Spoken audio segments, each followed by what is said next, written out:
Hapit na matapos sa Department of Agriculture ang depopulation sa mga baboy nga apektado sa African swine fever. Atong sayro ng dugang detalye sa live report ni Argil Relator. Argil. Yes, real gamay na lang ang kulang makabot na gayon sa Department of Agriculture ang ilang tinguha nga 100% nga madepopulate ang mga baboy sa mga lugar nga apektado sa African swine fever. Ganit sa Davao City ug Davao del Sur, ang pulos duha ka mga barangay nga apektado, depopulate na ang tarang baboy ug ginahulat na lang karon nga matapos ang sa Don Marcelino, Davao Occidental.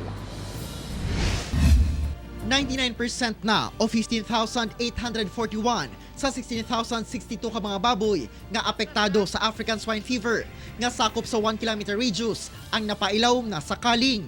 Natapos na ang depopulation sa Barangay Lamanan ug Dominga sa Kalinan, Davao City, Barangay Laperas ug Palili sa Sulup, Davao del Sur, ingon man sa Malita ug Jose Abad Santos sa Davao Occidental. Ang Don Marcelino na lang na ongoing operations, hopefully mahumanagin sila within the week kay mas daghan magudog affected barangay sa ilaha. Gawa sa Don Marcelino, gisugda na sa mga apektadong barangay ang 30-day nga pag-disinfect sa babuyan, una pulihan ug mga bagong baboy alang sa pilot testing. Kuhaan usab og blood samples ang mga baboy 3 ka beses sulod sa 6 ka semana. Mag-introduce ta og sentinel stocks or mag-pilot na to ba 10% of the existing population sa isa ka area and then introduce to and then testing na dayon.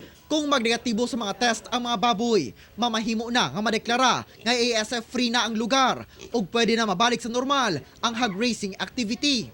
Sa karon, wala na reported nga mga namatay yung mga baboy, apan padayon gihapon ang surveillance sa DA.